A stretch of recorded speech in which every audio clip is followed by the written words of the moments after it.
Hey everyone, thanks for coming back and checking out the Pedal Diaries. It's been a while. We're here today. You're here. We're hanging out. And today's pick is a first of its kind. One where I judged the book by its cover. And what I mean is the graphic that was released just appealed to my interest of the morbid horror, grotesque. So of course, when I learned of its release, on release day, I went to a music shop that was really close to a rehearsal spot for the band I was with at that time. It was cool. It was a small little, and by small, really felt like a single bedroom apartment shop out in Burbank. Not Perfect Circuit. The name doesn't come to me, but I think last time I looked it up, it had closed. Before going any further, I just want to take this moment to tip my hat to Juan Aderete and Ampeg, who did an interview and released it this morning or last night, I don't remember. But it was really refreshing, and the guy, he's just, for going through recovery from his accident, he's come a long way and has a lot going on still. Apparently the guy is just still loaded with projects. Gave a cute account of him and his life's history, and talked about Pedals and Effects, the channel, which is what really inspired me to do this, only I'm just late to the game. Sounds like he's going to revamp it. It won't be the same, but that's because he has to do it around his current limitations, which doesn't mean it won't come back into a full form. Either way, I'm always waiting for new content from him. He's one of my favorites. I look up to the guy. Salute to him. With that out of the way, we can move forward because it is a pedal show. And there it is. Digitech Obscura Altered Delay. Obscura, however you say it. I say Obscura just because it's in my Latin roots. And I can't help it. There you go. You got your level, which is just the output volume, 4 modes: analog, tape, lo-fi, reverse, and then a stack knob here. Well, both of these are stacked. For this one's time and your repeats, and then if you go all the way over here, it'll self-oscillate.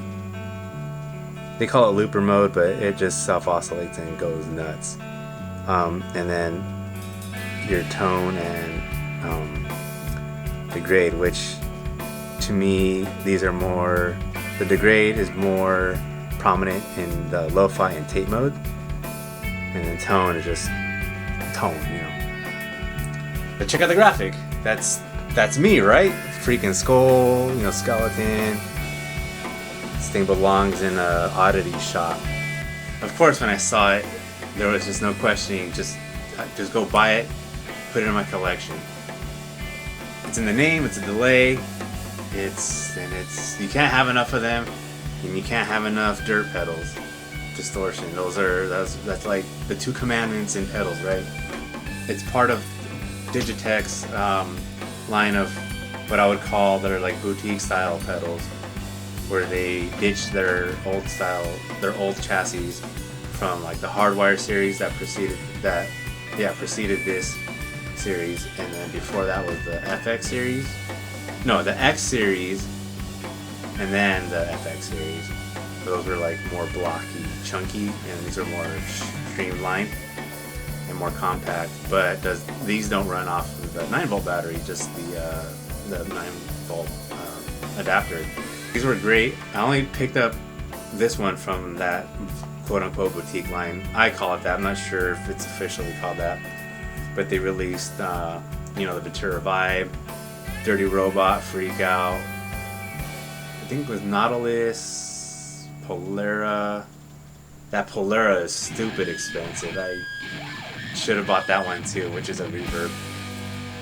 And just might one day, just waiting for that one to kind of go down a little bit. This one's not going to make me rich, even at resale. It doesn't go for much. It's what a used delay normally goes for from a builder at this level. New was closer to 200 if I remember right, but now it's closer to 100. A third bullet point I wanted to bring up is the reacquisition of the brand. So a few years ago, Digitech / DoD, you know, that was they were both Harman-owned companies.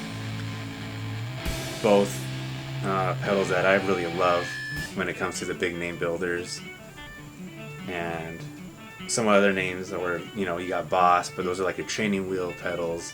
That's just all my opinion. And then you got Electro Harmonics, and then Line 6. I think those I would call the big three. Digitech on the same bench there. So yeah, Digitech owned by Harman, and then they dropped them. They got picked up by Samsung. Samsung fired everybody and also never released anything. I don't know what they were doing, what the plan was there. Then Samsung dropped them, and now Court, the guitar company, picked up Digitech and still has yet to release anything. But I'm sure everyone in the pedal world, including myself, is waiting for the next release, and I'll be ready to go once they do. So there might be a chance this will be worth a lot, and there's a chance it won't be. Either way, it won't matter, because I vowed to try my best not to sell anything ever again. The best I can do is just cycle through units and give them a little love every now and then.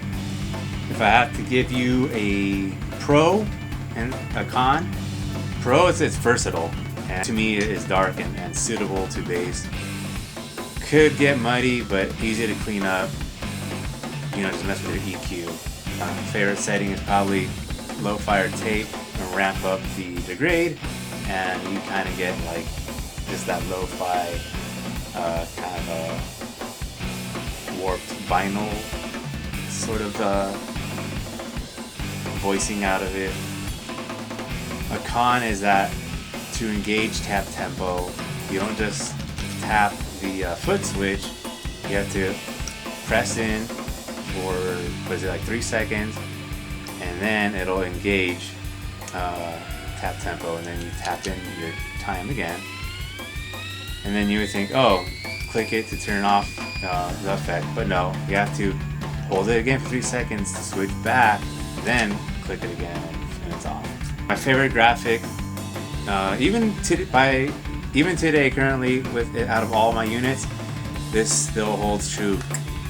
If you're wondering what my worst or my least favorite is, I'm not gonna say straight out, I hate it, is the Electro Harmonics, the Canyon. I have it. I actually think that's a really good pedal. I don't like the brand, but that one is that pedal could stay. The graphic, I want to paint that fucker so bad. Well, there's no more that can be said about this. We'll close the book on this one. You can stick around. I'll put the demos at the end and just cycle through the 4 modes. And if you don't, have a good night up until this point. Enjoy the show. Peace out.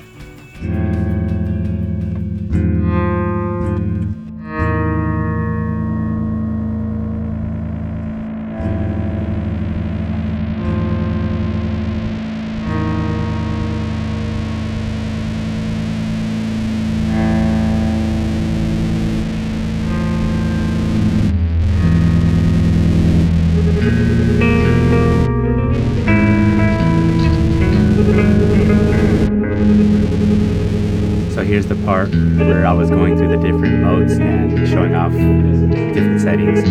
However, that file was the audio was digitally corrupted. So I had to import, and I just decided to pick a track where I was recording extensively with Windows 0 and just played it over a video. So yeah, it's unsynced. Nothing matches up to what you see on screen. This is not meant to be a misrepresentation